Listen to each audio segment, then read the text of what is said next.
Bien, entonces vamos a hablar el día de hoy de la responsabilidad de los administradores. Veíamos el día de ayer que pues un administrador pues es responsable de los daños y perjuicios de la mala gestión en que incurra, ¿no?, dentro de su cargo.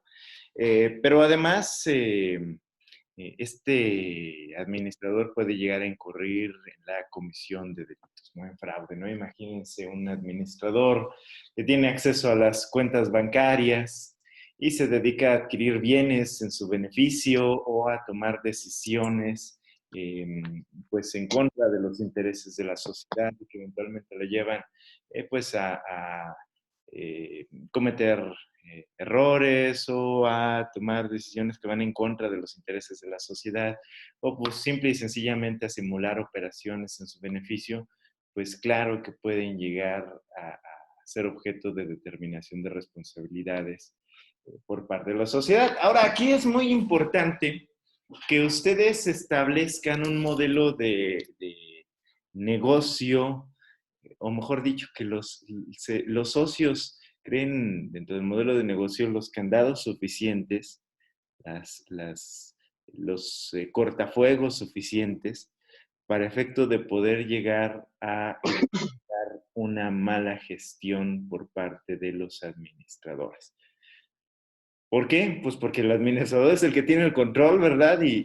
Pues es bien sencillo que diga, señores, fíjense que pasó esto, este es el resultado final, pero si no tenemos un adecuado control de la gestión que se está realizando internamente, entonces puede haber ahí algunos problemas y esto pasa de igual manera en contra de los gerentes, ¿no? Y para efectos les voy a poner un ejemplo de la vida real que estamos tratando ahorita con unos clientes. Resulta que estos clientes pues se dedican es una aseguradora, ¿no? Se dedica al pago de siniestros, dependiendo de los riesgos que se le estén reportando, tienen un consejo de administración, pero tienen una pluralidad de gerentes. Uno de esos gerentes se encarga del ramo de vida. Y básicamente la mecánica de operación es la siguiente. Se hace el reporte, ¿no? Cuando una persona fallece, se hace el reporte, eh, a la aseguradora y se dice, oye, fíjate que falleció este señor y tenemos contratado un seguro de vida con ustedes. Pero resulta que ahí intervienen otras cuestiones. Hay instituciones financieras que son las que se encargan de contratar el seguro. ¿Cómo funciona entonces? Bueno, la aseguradora le vende un seguro a una institución financiera, un banco, ¿no? Por ejemplo, una caja de ahorro y préstamo, cualquier institución que que se encargue de otorgar préstamos, es la que contrata el seguro. ¿Por qué? Pues porque si se me muere la persona a la que le presté, luego ya no voy a poder recuperar el dinero, ¿verdad? Entonces, por eso es que se contrata un seguro. Y esto va en beneficio de todos. El seguro cubre el préstamo que se había generado al 100%, entonces pues, la institución financiera recupera su dinero y además se le paga como seguro de ahorrador la misma cantidad o una cantidad determinada en la póliza a los beneficiarios, ¿no? Si tenía ahorro de 100,000 pesos, pues se le dan los 100,000 pesos a los beneficiarios, más otros 100,000 pesos, ¿no? Entonces ya se le está apoyando a la familia con una cantidad. Mientras mayor sea el ahorro que tiene, pues mayor es lo que se le paga. Y todo esto se paga, pues, o se obtiene a través de la contratación de una póliza que la institución financiera contrata con la aseguradora. Entonces, pues bueno, no había mayor problema, ¿verdad? Lo que pasaba es que se moría el socio de la institución financiera, el cliente, el acreditado, y entonces la institución financiera le decía a la aseguradora, oye, fíjate que se murió el señor fulanito, ¿verdad? Y ese señor fulanito me debía 200,000 pesos de un crédito y tenía 100,000 pesos de ahorro.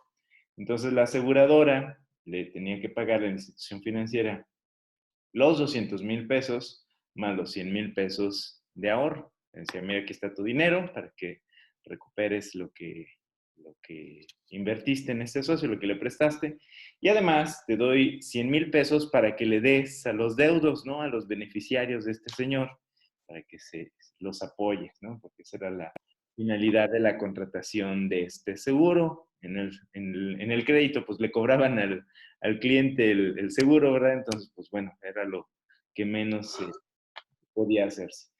Pero resulta que estos seguros no se contrataban por parte de las instituciones financieras de manera específica. Es decir, no se decía, oye, fíjate que está Vladimir y voy a contratar un seguro para Vladimir, no, sino que se hacía contratación de pólizas globales. Y lo único que tiene que demostrar la institución financiera al momento de reclamar el seguro es que Vladimir era cliente o era socio, dependiendo de la modalidad que se estuviera manejando por parte de la institución financiera.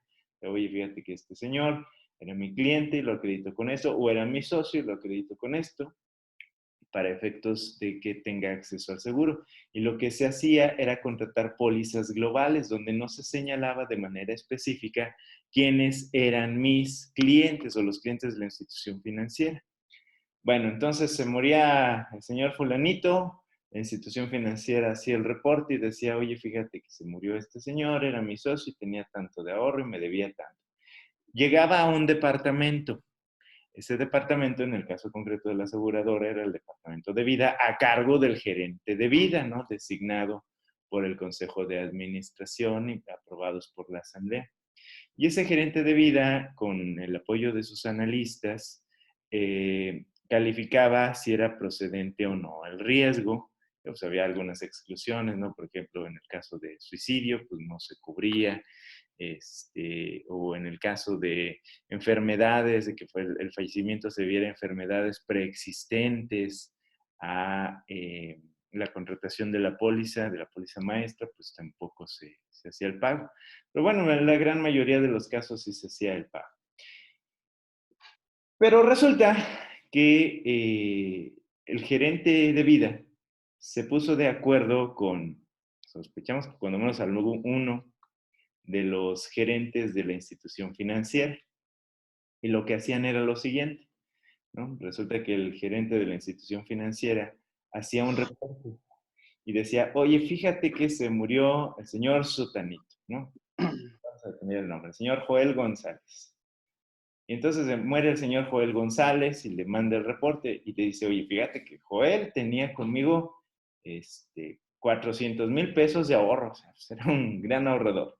Y tenía un crédito de 600,000, ¿no? Ya es una cantidad importante, ¿no? Es 1,000,000 de pesos. Y entonces lo que le decía al gerente de vida, pues aquí está la documentación, aquí está el acta de defunción del señor Joel González, aquí está el contrato de apertura de crédito, está su identificación, y está la solicitud de afiliación al seguro que él me presentó para yo hacer la contratación, y está la determinación de quiénes son los eh, beneficiarios, ¿verdad? Del seguro. Bueno, pues muy bien. Entonces vamos a hacer la calificación. Nos resulta que el señor Joel González pues, murió de una enfermedad adquirida después de la contratación de la póliza.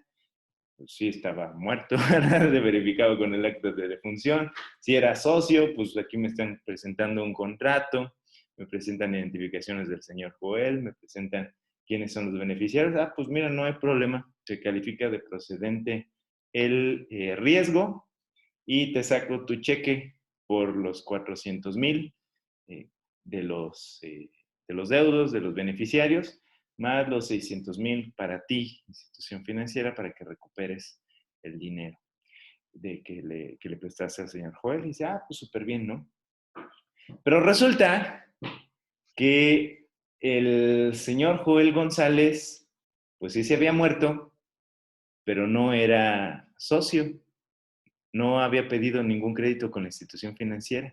Y lo que hacía el gerente de la institución financiera era ponerse de acuerdo con el gerente de vida para simular las operaciones, y entonces falsificaban la existencia de los contratos, falsificaban la existencia del crédito, iban y conseguían un acta de defunción X con alguna identificación, probablemente falsificada también, y la solicitud falsificada de la afiliación.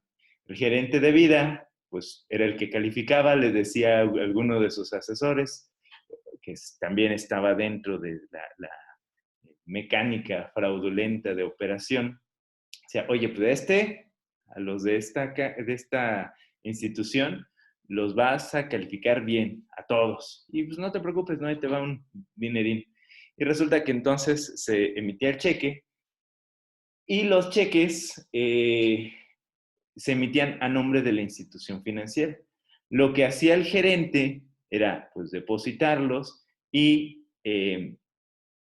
después sacaba el dinero de la institución y lo repartía con el gerente de vida, él se quedaba con otra parte y pues repartían por ahí a los que les apoyaban, ¿no?, en la realización de los fraudes. Y así lo hicieron un montón de veces, así lo hicieron para efecto de haber defraudado cerca de 6 millones de pesos.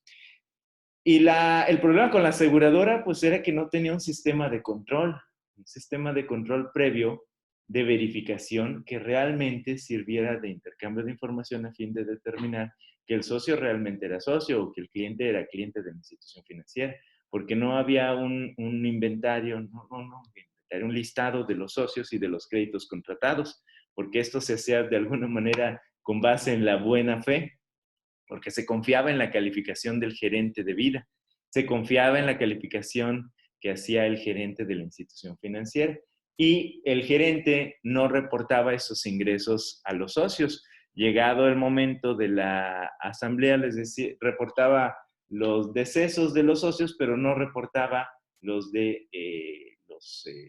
las operaciones simuladas, no reportaba en los estados financieros el retiro ni el traspaso de los dineros de la cuenta bancaria de la institución financiera a la cuenta de terceros, y pues mantenían bajo un velo que cubría estas operaciones el fraude, ¿verdad?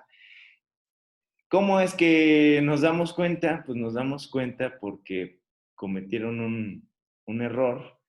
Resulta que todas las llamadas que se realizaban entre la gerente de vida y el gerente de esta institución financiera estaban grabadas. Hasta tontos eran, que hablaban por la línea interna de la aseguradora. Entonces, todas las llamadas estaban grabadas. Y resulta que una vez llegó un reporte, un requerimiento. Esos requerimientos pues los mandaba eh, la institución financiera vía correo registrado o vía paquetería. Esta institución financiera está en Jalisco. Y un día llegó un reclamo, aparentemente, de esta institución. Y la gerente, ya después tomaron tanta confianza que comenzaron a cometer errores.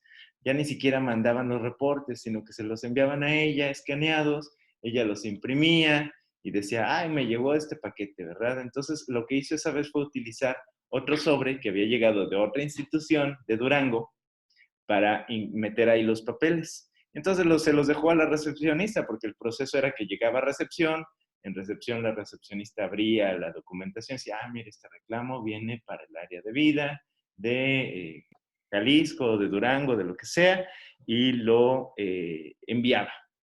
Lo trasladaba al área correspondiente para que se hiciera la calificación. Pero aquí cometieron el error de que utilizaron un sobre de Durango en lugar de uno de Jalisco y se lo dejaron ahí a la chica de recepción. Entonces, cuando ella ve el sobre, se lo abre y se le hace raro y dice, ay, es que esto tiene, no concuerda. Viene de Jalisco y el sobre es de Durango.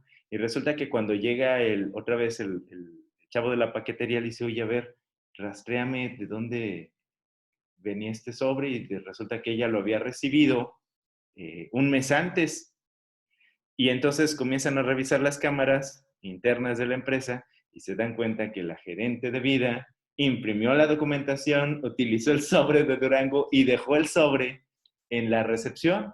Y entonces comenzó una labor ardua de investigación, ¿no? Comenzamos a revisar las llamadas telefónicas donde encontramos esta situación, comenzamos a verificar los antecedentes y resulta que cuando pedíamos al gerente de vida, perdón, al gerente de la institución financiera que nos mandara los recibos de la entrega de dinero que se había enviado para entregarse a los beneficiarios del fallecido, pues decía, es que no los tenemos, es que no nos los han firmado, es que estos, ¿no? Ponía un montón de excusas y pues nos dimos cuenta de que ahí era donde estaba la confabulación, ¿no? Ya después en las llamadas nos dimos cuenta de que la propia chava le decía, oye, pues fíjate que te mando ahí unas actas escaneadas de un muertito que salió con una identificación para que lo metas como socio y ellos se encargaban de todo. Ahorita pues nos encontramos en el reclamo por la vía civil del retorno de estas cantidades que se le pagaron a la institución financiera, pero además nos encontramos con la etapa de integración de la carpeta de investigación por el delito de fraude.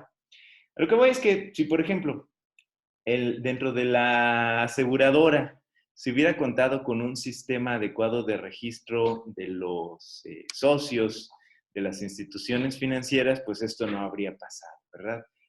El problema es que se le daba carta abierta a la gerente para que ella calificara de la pertinencia de los pagos y no había un área de revisión, un área de fiscalización que reportara que ella estaba realizando de manera adecuada el trabajo. Aquí se cumple lo que decía Jeremías Betkamp, ¿no? Mientras nos sentimos vigilados, tendemos a la realización de conductas más honestas. Si nos sentimos libres y sentimos que nadie nos observa y que podemos realizar las cuestiones que queramos, pues entonces nuestra conducta tiende a volverse deshonesta. Entonces eso ya se ha experimentado o se ha corroborado a través de experimentos sociales y científicos. Mientras una persona se siente vigilada, mientras se siente fiscalizada, pues tiende a hacer mejor su trabajo. Si siente que nadie la observa, pues entonces tiende a realizar este tipo de conductas, ¿no? De manera natural, está en la conducta humana. Entonces, pues a lo que voy es que resulta siempre importante que los socios tengan manera de corroborar lo que los gerentes, los administradores están haciendo, que no realicen una gestión inadecuada, pues porque se les está poniendo bajo su responsabilidad pues una cuestión bastante importante de la empresa. ¿Cuál es? Pues los recursos, ¿verdad? La generación de dinero. Y pues yo creo que a todos los socios lo que les interesa es generar la mayor cantidad de recursos. Aquí pues vemos que les defraudaron cerca de 6 millones de pesos, les robaron prácticamente de la empresa. Si hubieran tenido un sistema de control, pues entonces tal vez se hubiera podido evitar o detectar estas operaciones antes de que el impacto fuera de esta magnitud, que bueno, ya analizándolo, pues para ellos no es tan relevante, pero pues, imaginen una empresa de un tamaño menor, eh, pues puede verse altamente afectada por esa situación. Entonces, los administradores son responsables por sus acciones y los gerentes también. En todo caso, debe de determinarse por la Asamblea General de Accionistas que se va a exigir una responsabilidad de parte de estos administradores. ¿Cómo es que se va a determinar? Pues se va a determinar precisamente a través de la toma de un acuerdo o de decisiones en la asamblea, ¿no? Resulta que por ahí el administrador presenta su informe, o el consejo de administración, y los socios, después de haber atendido a lo que señala el consejo de vigilancia o el comisario o los comisarios, ¿no? Dependiendo de la conformación que hayamos elegido, dicen, oye, ¿sabes qué? Está mal tu gestión porque detectamos que en los estados financieros hay una fuga de capitales o no se están reportando determinadas cuestiones. Así que se puede existir la posibilidad de la configuración de un hecho delictivo o de una responsabilidad de carácter civil en contra de la empresa. Para eso está precisamente el comisario o el consejo de vigilancia, para verificar si esto realmente existe, ¿no? Que serían los auditores internos. Pero además los socios pueden tomar alguna determinación en ese momento, porque pues resulta un tanto complicado, a pesar de que el informe de los administradores debe ponerse a la vista de manera previa a la celebración de la asamblea, para que los socios puedan analizarlo, pues no siempre es tan sencillo. Y a veces es importante pues, poder practicar una auditoría interna para efecto de que los socios se den cuenta si existe una adecuada gestión o no. Y vamos a suponer que el Consejo de Vigilancia no está cumpliendo tan bien su función, pues entonces, ¿qué es lo que podrían hacer los socios? Pues señores, tomamos un acuerdo, queremos verificar que lo que realmente está haciendo la administración sea correcto. Entonces se puede determinar la pertinencia de practicar una auditoría interna y en ese rato designan quién es el que la va a practicar y sobre qué elementos se va a practicar antes de determinar la responsabilidad. Es decir, bueno, señores, vamos a revisar la información que nos están presentando. No se aprueba por el momento el informe de la administración y vamos a convocar a nueva asamblea o que de una vez se convoque asamblea para el plazo de 3 meses a fin de que se presente el informe por parte de esta auditoría. Sería importante que esta auditoría quede a cargo pues, de un contador público, precisamente que, con conocimientos financieros, porque no cualquiera puede llevar a cabo este tipo de auditoría, no es una persona moral, se necesita un contador con experiencia que pueda llevar a cabo la auditoría de una manera adecuada y que, por ende, pues pueda otorgar o entregar un resultado adecuado a los socios. Si llegado el momento, el auditor les dice, señores, pues fíjense que encontramos un desfalco de tantas cantidades o la simulación de operaciones o tal, pues entonces los socios dentro de la asamblea podrán tomar un acuerdo de iniciar acciones, eso es lo importante para efecto de exigir la responsabilidad a los administradores, tomar un acuerdo dentro de asamblea de iniciar acciones, ya sea de carácter civil o de carácter penal en contra de los administradores, pero sobre todo hay que designar quién es el que va a representar a la asamblea para ejercer las acciones. Por supuesto, si le vamos a iniciar una acción en contra, vamos a iniciar una acción en contra de nuestros administradores, pues hay que removerlo, ¿verdad? Ya no los vamos a dejar eh, dentro de la gestión administrativa, o señores, los quitamos, vamos a designar un nuevo y entonces se van a iniciar las acciones pertinentes. Ahora es importante, pues presunción de inocencia, ¿verdad? O sea, hasta que el juez no diga, señor, si hay una responsabilidad, se va a determinar la existencia de esta. Porque puede ser que el administrador diga, no, oye, no, yo me defiendo y resulta que dices que hay un desfalco de determinada cantidad, pero no es cierto y lo justifico con estos aspectos, ya dependerá del caso concreto. Entonces, si el administrador es removido, la regla general es que no puede ser designado de nueva cuenta como administrador, salvo que la autoridad judicial dice, oye, ¿sabes qué? No hay nada en su contra, ¿no? Que declare infundada la acción que en su caso se hubiera ejercitado en contra de este administrador o del consejo, ¿verdad? En este caso, pues el administrador se defiende y finalmente el juez dice, señores, no hay nada. En ese supuesto, pues el administrador podrá regresar al encargo correspondiente, porque también puede darse el supuesto, ¿no? O sea, no hay eh,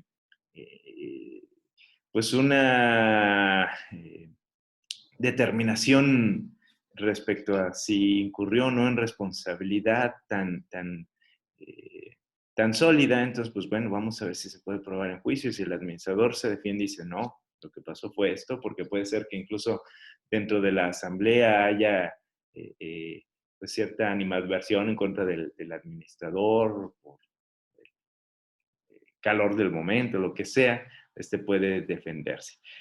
Bueno, en todo caso, desde el momento mismo en el que la asamblea diga, señores, vamos a ejercer una acción, pues va el administrador a dejar de cumplir sus funciones. Ahora, resulta que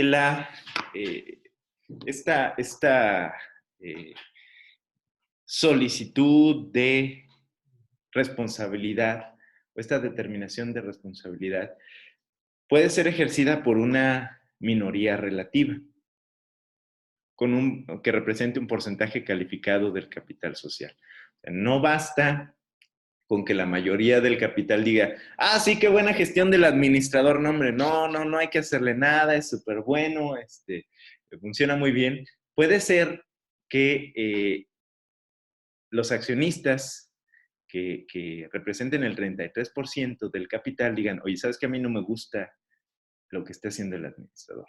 Entonces, nosotros, a pesar de que la asamblea haya dicho que se aprueba el informe y que no hay que removerlo y lo que sea, podemos iniciar, no los que representan el 33%, pueden iniciar acciones de responsabilidad civil en contra de los administradores. En todo caso, lo que deben de hacer es acreditar que cuentan con ese 33%, ¿no? Que es la legitimación mínima para poder ejercer una acción. Si la Asamblea ya dijo por mayoría del 51% que se aprueba el informe del administrador y que es muy buena su gestión, puede darse que una minoría que represente cuando menos el 33% diga no estamos de acuerdo con esa determinación.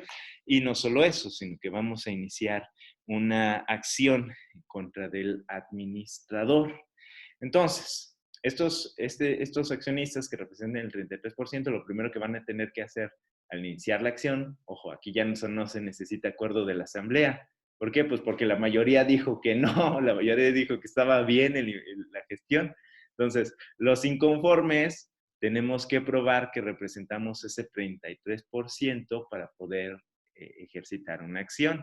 ¿Y cómo lo vamos a hacer? Pues con nuestros títulos accionarios, ¿verdad? De ahí resulta importante el poder acreditar que somos socios, ¿no? Para eso resultan trascendentales los títulos accionarios, para poder acreditar nuestra legitimación. Entonces dice la ley que pueden ejercitar directamente la acción de responsabilidad civil. Uno, que la demanda comprende el monto total de las responsabilidades en favor de la sociedad y no únicamente el interés personal de los promoventes. O sea, a pesar de que el resto hubiera estado de acuerdo, si este 33% inicia acciones, su demanda va a comprender la totalidad del monto de la responsabilidad. No solamente decir, bueno, pues yo demando mi 33% de responsabilidad o el 40%, no recuerden ese que es el porcentaje mínimo.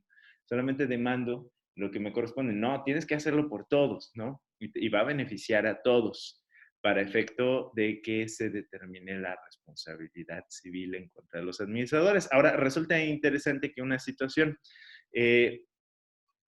pues si tenemos el 33%, somos minoría, y el administrador nos presenta cifras maquilladas, ¿cómo vamos a poder determinar eh, si existe o no una responsabilidad del administrador? Y sobre todo, ¿cómo vamos a poder dirigir nuestra acción?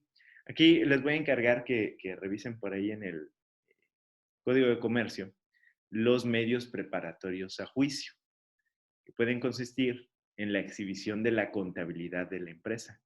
¿Para qué quiero que me exhiban la contabilidad? Pues para que mi auditor, ¿no? Mi contador, previamente a irme a la guerra, ¿no? Enfrentarme judicialmente a, a, a los administradores o al administrador, pues pueda identificar cuáles son los puntos que pueden explotarse, los puntos débiles de la administración, o que podamos identificar la comisión de fraudes o de malas gestiones, ¿verdad? Que llevan a la responsabilidad por parte del administrador. De otra manera, pues realmente los administradores tienen pues el control de la información que llega a la asamblea y a este 33%.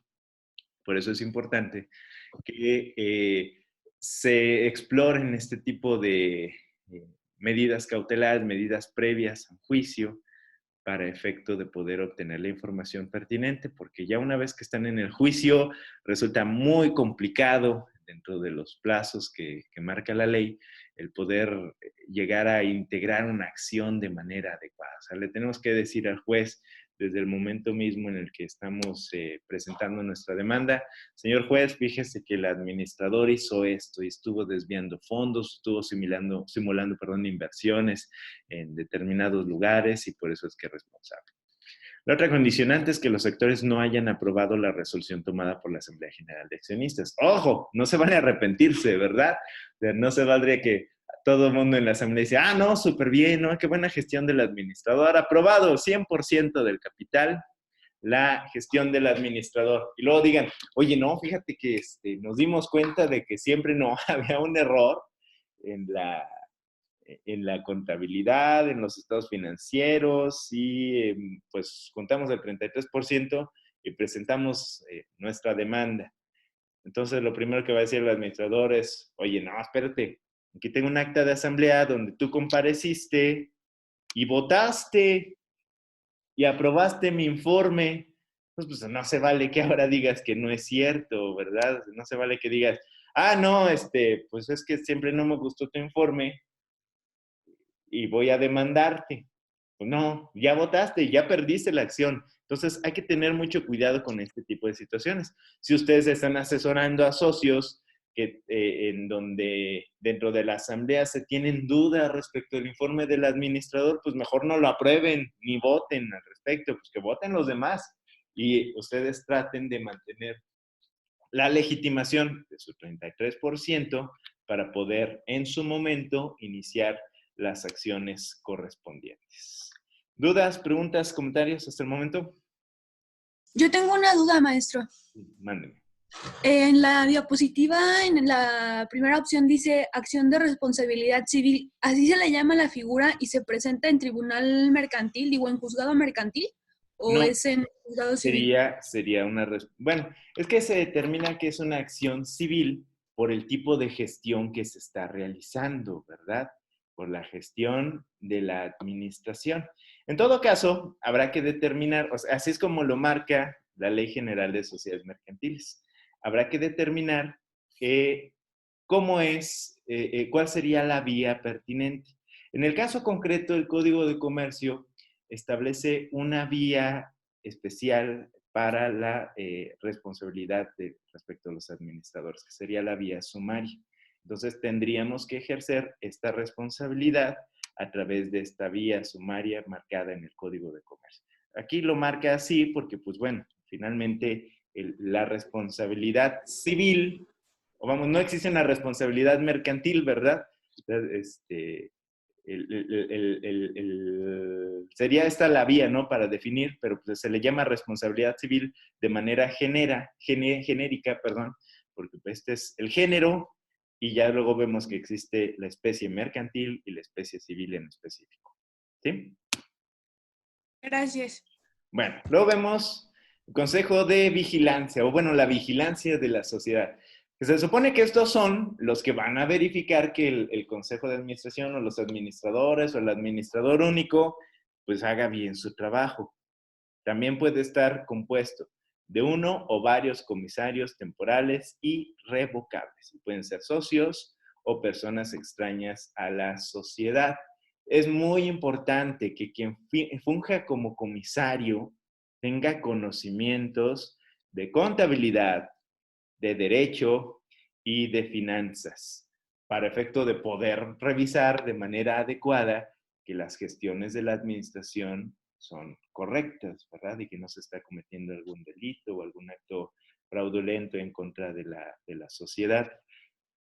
Si no se sabe de administración, de contabilidad y de derecho, pues entonces se lo van a bailar, ¿verdad? Si está cualquier persona sin conocimientos básicos respecto a estas situaciones, pues entonces es muy probable que no pueda llegar a detectar ese tipo de cuestiones. ¿Puede auxiliarse de terceros? Sí, por supuesto, pero siempre es importante que tenga conocimientos básicos, vamos, cuando menos que sea, yo recomendaría que cuando menos sea contador, abogado o administrador con conocimientos en las tres áreas mínimos que le sirvan, cuando menos, reitero, pues para poder identificar algunos errores y en su caso puede auxiliarse de profesionales más especializados, por supuesto que puede hacerlo.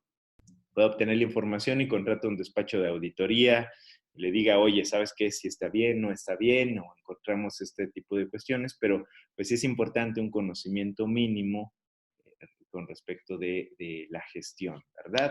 Entonces, es importante que ustedes lo consideren. Generalmente, ¿qué es lo que pasa? Pues cuando uno llega a la etapa de la constitución de la sociedad, ¿no? Todos los socios dicen, oye, pues es que qué bien, vamos a designar al señor fulanito, ¿no? Todos emocionados porque están iniciando el nuevo negocio. Vamos a designar al señor fulanito como administrador. Ah, qué bien. Oye, ¿y a quién ponemos en el consejo de vigilancia? Pues no saben, no tienen ni idea de quién poner, y luego por ahí el auxiliar de la notaría o la correduría dice, no hombre, pues pongan al contador. ¿Quién es su contador? Ah, pues el señor fulano, ¿verdad? Ah, sí, y el contador ni sabe, ni lo enteraron, ni nada, y resulta que es comisario de la sociedad, y el administrador inicia su gestión, y el comisario ni sus luces porque jamás le avisaron que era comisario.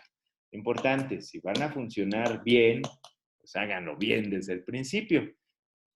Y entonces designar a una persona adecuada que esté de acuerdo en la gestión que va a cumplir para efecto de que se cumpla la función pertinente, ¿verdad? Entonces, así me ha pasado muchas veces que llegan los clientes y dicen, oye, es que vamos queremos implementar una acción en contra del administrador. Ah, muy bien, y el Consejo de Vigilancia, ¿qué ha dicho? O el comisario, ¿quién es? Ah, pues es un contador que teníamos hace como 6 años, pero pues nunca hizo nada. ¿Y por qué no hizo nada? Porque ni enterado estaba, ¿verdad? de que, de que era responsable del encargo. Entonces hay que tener cuidado con esa cuestión. Ahora, hay previsión. ¿Quiénes no pueden fungir como comisarios? Ah, bueno, una cuestión anterior. Vemos entonces que la ley nos dice que puede estar, la vigilancia puede estar a cargo de uno o varios comisarios. Yo les he hablado de un consejo de vigilancia. La verdad es que si buscan en toda la Ley General de Sociedades Mercantiles no van a encontrar el término, el consejo de vigilancia. Así es como yo le llamo, y ustedes le pueden llamar así, pues a la integración de varias personas de esta figura, ¿no? Si existen varios, pues sugeriría que en el estatuto lo marcaran así como consejo de vigilancia, porque resulta más sencilla la determinación el referirse a este. La ley habla de uno o de varios. Ahora es importante, si es uno, pues no hay mayor problema, pero si hablamos de varios, también cobra relevancia la existencia de reglamentos similares a los reglamentos del Consejo de Administración, pues para que se tomen decisiones adecuadas, para que tengan reuniones periódicas, para ver cómo es que se van a verificar esas reuniones, cómo es que se van a determinar las decisiones, eh, y que el Consejo de Vigilancia funcione de una manera adecuada. Por ahí en el material que les envié la semana pasada, en el reglamento de la sociedad también se señala lo respectivo al Consejo de Vigilancia, que reitero, no es más que un ejemplo. Ya ustedes deberán determinar en su momento cómo es que va a funcionar ese consejo, ¿no? Que así lo llamamos. Ahora, previsiones. ¿Quiénes no pueden formar parte de la vigilancia de la sociedad?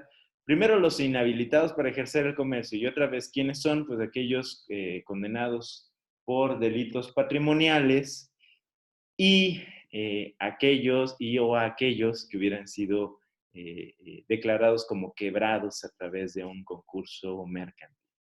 Tampoco pueden fungir dentro de la gestión de vigilancia de la sociedad los empleados de la sociedad, de aquellas sociedades que sean accionistas de la sociedad en cuestión por más de un 25% del capital social. Empleados de aquellas sociedades de las que la sociedad en cuestión sea accionista por más de un 50% de la sociedad. O sea, ¿cómo? Ah, bueno, es que si yo tengo socios, que son personas morales, sus empleados, si esta persona moral tiene una participación del más del 25%, no pueden fungir como comisarios. Y si yo formo parte de sociedades, yo soy socio de otras sociedades y tengo más del 50%, sus empleados tampoco pueden fungir en mi gestión como comisarios. ¿Por qué se establece la prohibición? Pues porque hay un conflicto evidente de intereses, ¿verdad? Y pues de esta manera el Consejo de Vigilancia o la función del Consejo de Vigilancia sería nugatoria. Pues, ¿cómo es que un empleado donde yo tengo influencia va a venir a decirle a mi consejo de administración que estás mal. Pues claro que no, ¿verdad? Va a temer perder su trabajo en la otra sociedad y por eso es que se establece esta prohibición.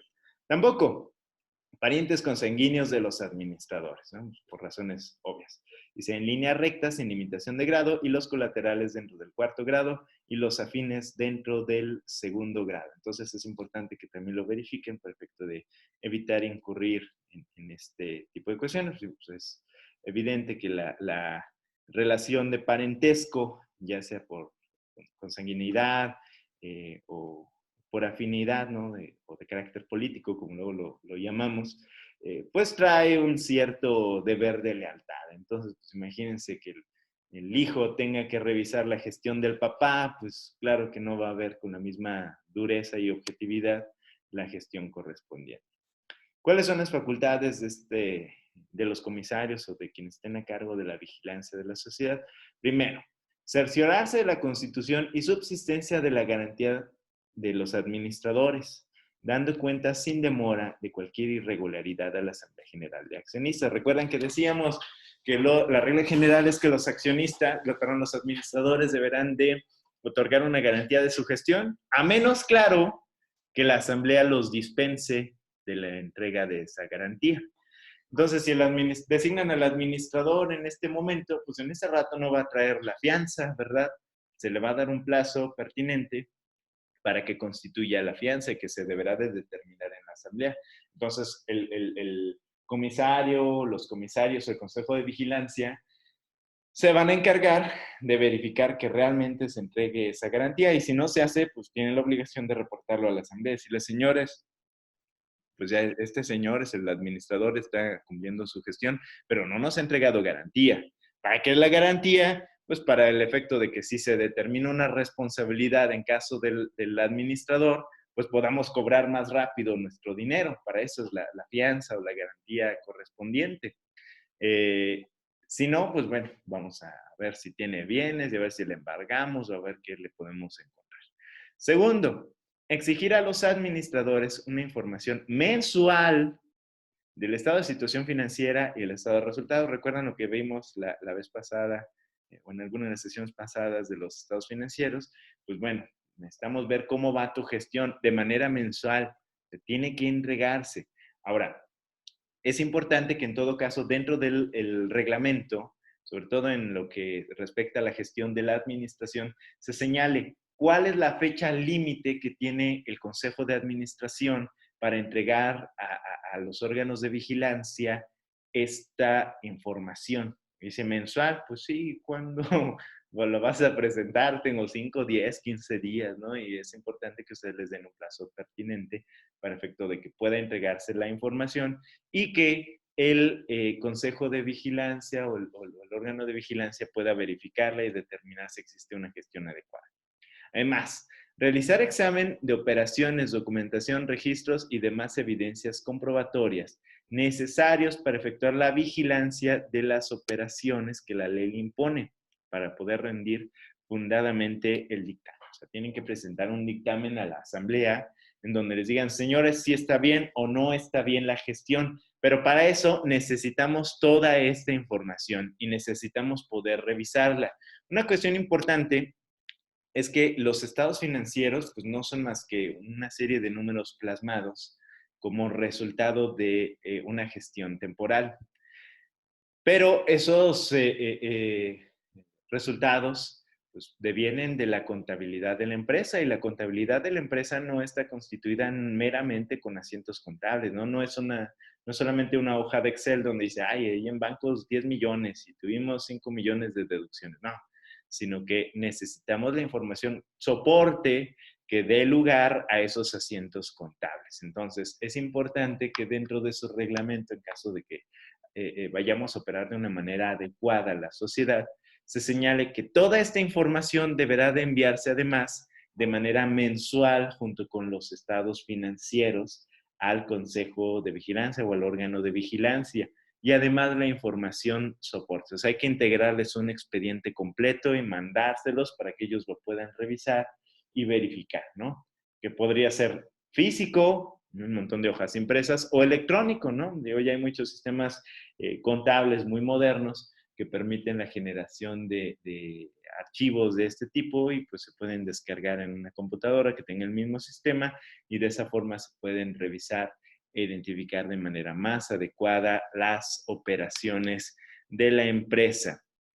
Y bueno, como consecuencia de lo anterior, rendir un informe anual a la asamblea respecto de 3 aspectos importantes: la veracidad, la suficiencia y la razonabilidad de la información presentada por el Consejo de Administración. Se tienen que decir, a ver, si es cierto o no, es suficiente la información o no, es razonable o no, y de esta manera determinar si es correcta o no la gestión realizada, porque pueden decir, oye, pues sí, ahí estás diciendo que obtuviste ingresos por 100 millones, pero no es cierto, fueron 200 millones, ¿verdad? Entonces no es veraz. Si es suficiente. Ah, bueno, es que a lo mejor el Consejo de Administración nada más les dice, señores, pues fíjense que nos ganamos tanto. Pues sí, pero no les estás hablando de las pérdidas, ¿no? Tienes que hablarle de las inversiones, tienes que hablarle del resto de la información que integran los estados financieros, o si es razonable la toma de decisiones que se hacen por parte del Consejo de Administración. Oye, pues fíjate que bajó el precio del petróleo y decidiste invertir en petróleo ahora que está en su punto más bajo y vamos a suponer que en 6 meses se estabilizará el precio otra vez. Oye, pues estamos perdiendo dinero, ¿verdad? O se desestabiliza, mejor dicho, el precio del petróleo, pues estamos perdiendo dinero, o resulta que hiciste una inversión no justificada, ¿no? Entonces tienes que determinar, o se tiene que determinar si es adecuado o no. Los requisitos del informe. Esto es importante porque el informe del órgano de vigilancia no es nada más, sí, todo está muy bien, ¿no? Sino que se necesita cumplir con ciertos requisitos que deben de seguir normas contables para efecto de que el informe sea pertinente. Entonces, primero, la opinión sobre si las políticas y criterios contables de información seguidos por la sociedad son adecuados y suficientes, tomando en consideración las circunstancias particulares de la sociedad. Ok, a ver, la política de la empresa es adecuada o no, los criterios contables y la información que estás presentando es adecuada o no, pero esto se va a determinar a la luz de las propias particularidades de la empresa. 2, la opinión sobre si esas políticas han sido aplicadas consistentemente en la información presentada por los administradores, porque puede ser que varíe el criterio y entonces digan, bueno, sí, en el periodo 1, en el primer trimestre sí apliqué las políticas y luego las cambié. Entonces, es importante para efecto de que los socios se den cuenta de cuál es el comportamiento del Consejo de Administración. La opinión sobre si la información presentada por los administradores refleja en forma veraz y suficiente la situación financiera y los resultados de la sociedad. O sea, si lo que se está señalando es correcto o no para efectos de determinar si la empresa va por buen rumbo o no. 5, hacer que se inserten en la orden del día y de las sesiones de consejo de administración y de las asambleas de accionistas los puntos que crean pertinentes, o sea, tienen facultad los comisarios o los órganos de vigilancia a decir, oye, ¿sabes qué? Creemos importante incluir un punto adicional. No sé, vamos a suponer que ya se vaya a terminar la gestión de los administradores, ¿no? Porque ya se cumplió el plazo. Y estos convocan a asamblea, pero no incluyen ningún punto de renovación del Consejo de Administración. ¿Podrían ellos pedir que se inserte en el orden del día este punto, a efecto de que se pueda verificar?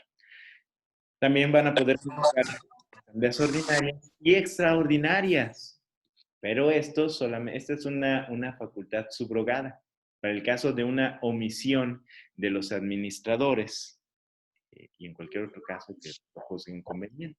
Es decir, si estamos a punto de celebrar nuestra asamblea ordinaria o vemos que el Consejo de Administración no convoca asamblea ordinaria, pues entonces el órgano de vigilancia tiene que hacerlo.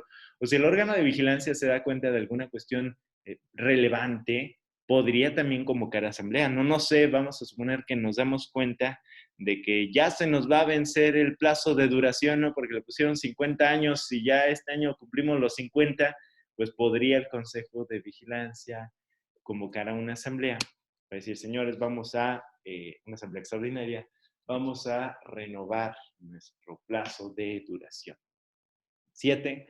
Asistir con voz, pero sin voto, a todas las sesiones del Consejo de Administración, en las cuales deberán de estar citados. ¿Por qué? Pues porque están vigilando, ¿verdad? Claro, ellos no van a decir nada, no, perdón, no van a aprobar las decisiones o no, pero sí pueden dar su punto de vista y decir, señores, fíjense que lo que creo que lo que ustedes están haciendo es correcto o incorrecto por esto.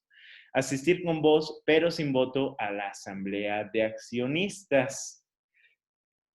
Por eso es que siempre es recomendable que el Consejo de Vigilancia esté integrado por personas extrañas a la sociedad, por terceros, porque esto pudiera llegar a crear un cierto conflicto. Recuerdan que veíamos que el Consejo de Vigilancia o podrían ser comisario, los socios o no socios, pero si soy socio, aquí tengo derecho de asistir con voz, pero sin voto a la asamblea, entonces pudiera llegar a darse un cierto conflicto, ¿no?, de interpretación de la norma, porque alguno de los miembros del Consejo de Administración podría decir, oye, no, pues es que tú no puedes votar, pero es que soy socio, sí, pero es que esta fracción está limitando el derecho de voto dentro de la asamblea.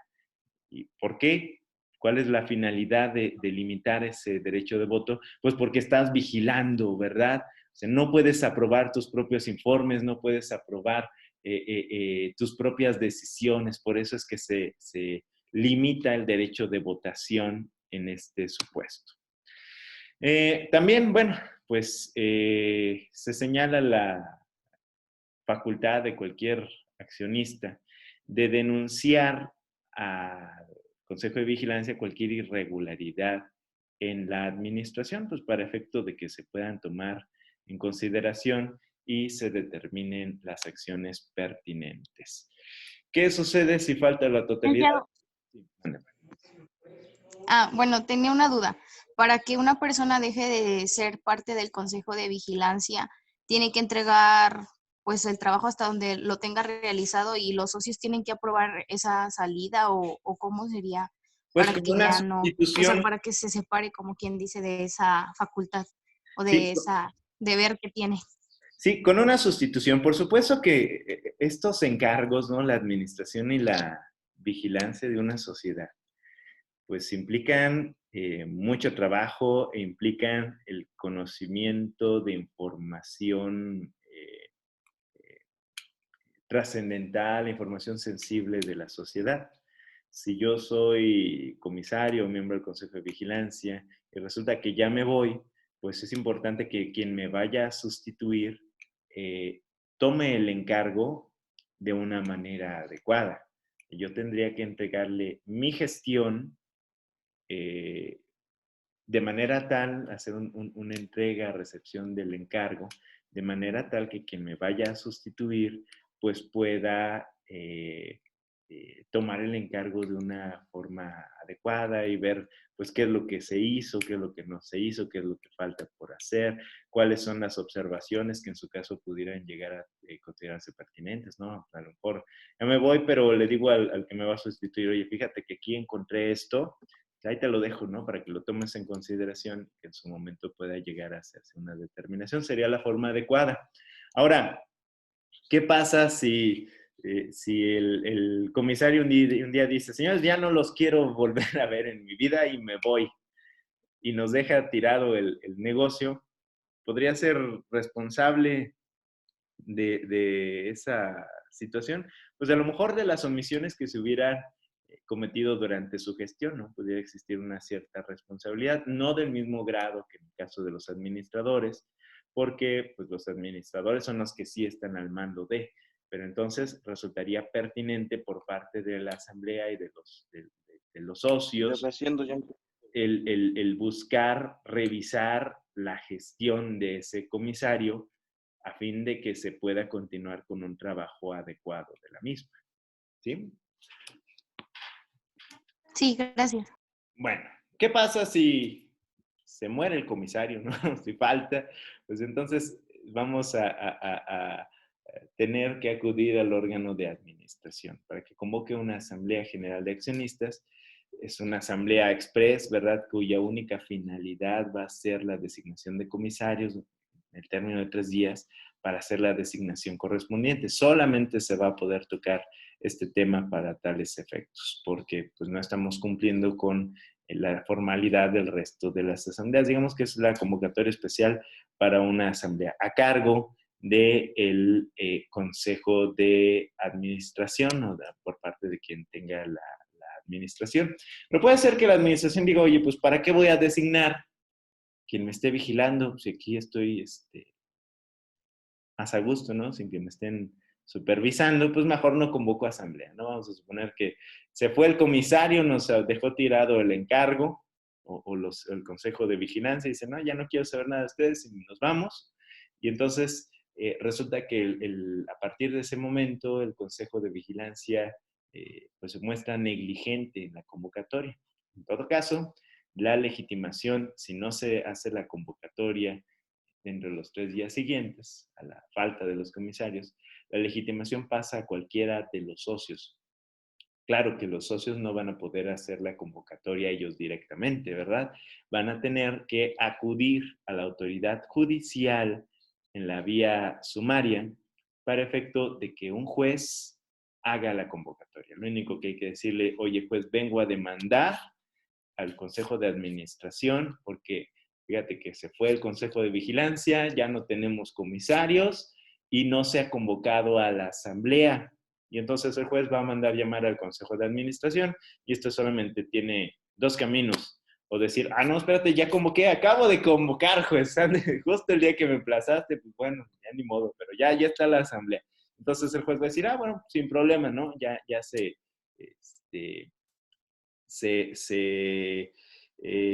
cumplió con el requisito y por ende la pretensión del actor quedó satisfecha. O, pues no, pues no voy a convocar, pues porque no quiero, ¿verdad? O fíjate que no se ha ido el Consejo de Administración, aquí están y comparece incluso al procedimiento. Pues es que me fui un rato, pero ya regresé, ¿no? Ya estoy aquí cumpliendo con mi gestión. Entonces, pues entonces ya la pretensión está satisfecha. ¿Cuál sería la pretensión? Pues que haya un órgano de vigilancia. Si no se hace la convocatoria, o no se demuestra que se realizó la convocatoria o que existe el órgano de vigilancia todavía en gestión, entonces el juez va a poder hacer la convocatoria pertinente para efecto de que se haga la designación. Ahora, si llegada a la asamblea resulta que no se puede establecer o se instala la asamblea y comparecen y no se ponen de acuerdo en la designación del comisario, vean hasta dónde llega la relevancia de tener un órgano de vigilancia. La autoridad judicial, otra vez a solicitud de cualquier accionista, va a poder nombrar a los comisarios que van a funcionar hasta que la Asamblea General de Accionistas haga un nombramiento definitivo. ¿Esto qué quiere decir?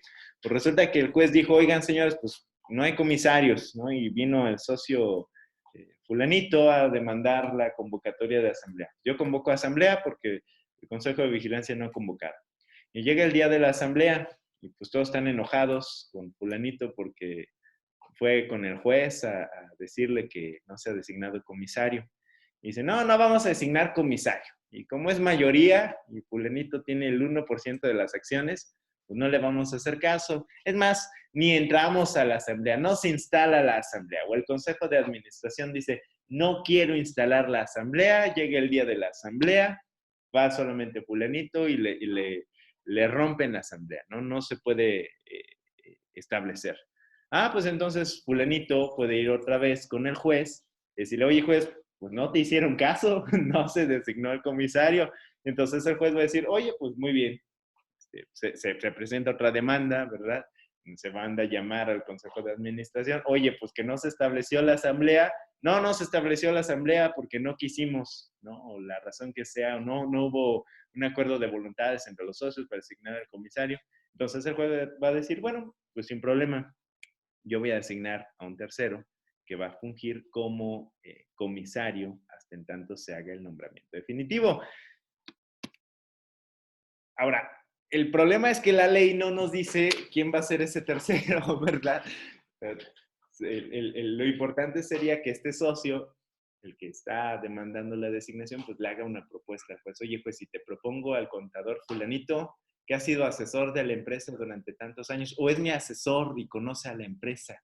Entonces, que este señor sea el comisario. Y ya el juez va a analizar si resulta pertinente o no y lo va a designar. Porque pues el juez no sabe. La ley así lo dejó marcado, ¿no? La ley quedó abierta, pero pues imagínense, ustedes están en el lugar del juez, no conocen ni a la empresa, ni a los socios, ni nada. O sea, ¿quién van a poner, no? ¿Van a mandar uno de sus secretarios ahí a fungir como comisario? Pues no, ¿verdad? Entonces resulta importante que quien esté ejerciendo la acción desde el momento de la presentación de la demanda le dé opciones al juez. Mira, yo te propongo estos tres señores, este es de un despacho de auditoría, este es el contador de la empresa y este es mi asesor personal. Entonces te propongo que elijas alguno de estos o a los tres, ¿no? En el caso de una integración colegial. Ahora, responsabilidad de la sociedad, perdón, responsabilidad de los comisarios, que está relacionado con lo que por ahí alguien preguntaba hace un momento. Son responsables hacia la sociedad por el cumplimiento de las obligaciones que establece la ley y los estatutos, ¿no? Recuerdan, ¿cuál es la obligación? Pues revisar periódicamente de manera mensual la información del Consejo de Administración, asistir a las reuniones del Consejo, asistir a las asambleas y presentar un informe de la gestión del Consejo de Administración cumpliendo con los requisitos que marca la Ley General de Sociedades Mercantiles. Si no lo hacen, pues pueden ser responsables de esa incorrecta gestión. Tener una responsabilidad civil a la par de los administradores. Oye, pues ¿para qué tengo un vigilante si no cumple su función? Pues mejor no tengo nada, ¿no? Si el vigilante se muestra negligente, incluso se demuestra que no realizó una gestión adecuada, puede ser corresponsable con los órganos de administración de los daños y perjuicios que se hubieran realizado, siempre y cuando se demuestre que no realizaron una gestión adecuada. Ahora, el Consejo de Administración, perdón, el Consejo de Vigilancia o los órganos de vigilancia se pueden auxiliar de terceros. Y la propia ley lo autoriza. ¿Por qué? Pues porque puede ser que sea una sola persona o que las personas que integran el consejo pues sí tengan conocimientos básicos de contabilidad, finanzas y derecho, pero pues a lo mejor necesitamos a alguien muy especializado y que tenga experiencia en auditoría, en personas morales, y pues ninguno de nosotros la tiene. ¿Qué hacemos? Pues contratamos un despacho externo para que nos auxilie y nos asesore. Es siempre pertinente que esto se haga, le da transparencia a la gestión del consejo, le da transparencia a la gestión de la administración de la sociedad, el tener un despacho de auditoría que esté verificando y dando su opinión al consejo o a los órganos de vigilancia. También, bueno, se configuran supuestos similares a los del Consejo de Administración. ¿Qué pasa si algún comisario tiene un interés opuesto al de la sociedad? Pues deberá de abstenerse de emitir opiniones o votaciones al respecto y deberá de manifestar en su caso el porqué de su abstención. Esto también pues es importante regularlo dentro del reglamento para todos efectos. Este es el fundamento, lo que hemos visto. Y llegamos a la información financiera de la sociedad. Bueno, si están de acuerdo, suspendemos la sesión del día de hoy y nos vemos el día de mañana. Gracias, licenciado. Hasta luego, chicos. Bye. Okay. Licenciado. Sí. Gracias, licenciado. Hasta luego. Gracias. Todo está ahí. Sí, aquí estoy. Mándame. Ay, no tiene referente a lo del tema, pero ¿ya sabe cómo va a evaluar el segundo parcial y el tercero? No lo sé. No lo sé. Pues había pensado tal vez en buscar alguna plataforma. Hay que avanzar todavía un poquito más porque llevamos muy poca información. Todavía no tenemos información suficiente para hacer una evaluación. Había pensado en dos opciones. Buscar alguna plataforma que permita que ustedes entren bajo un esquema de tiempo, o no sé, a lo mejor 1 hora, 2 horas, y que puedan responder una serie de problemas, para que así cualquiera pueda entrar a la hora que le resulte adecuado.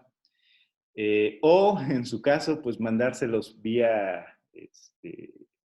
correo electrónico o vía WhatsApp y que me lo regresen por una vía similar, confiando en su ética profesional para que no se vayan a pasar las respuestas, ¿verdad? Y darles un tiempo pertinente también para ello. Todavía no lo sé, podría ser cualquiera de las dos opciones.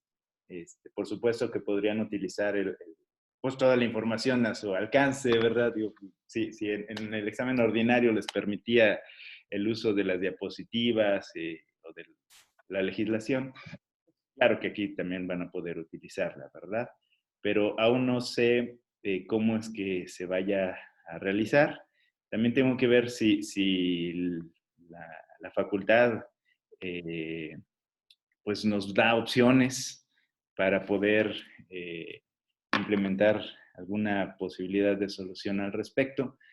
Por ahí el ingeniero Cuauhtémoc, ¿no? Por ejemplo, pues, es experto ahí en el desarrollo de exámenes electrónicos. Voy a ver si él me puede dar alguna ayuda para poder establecer un sistema adecuado de calificación.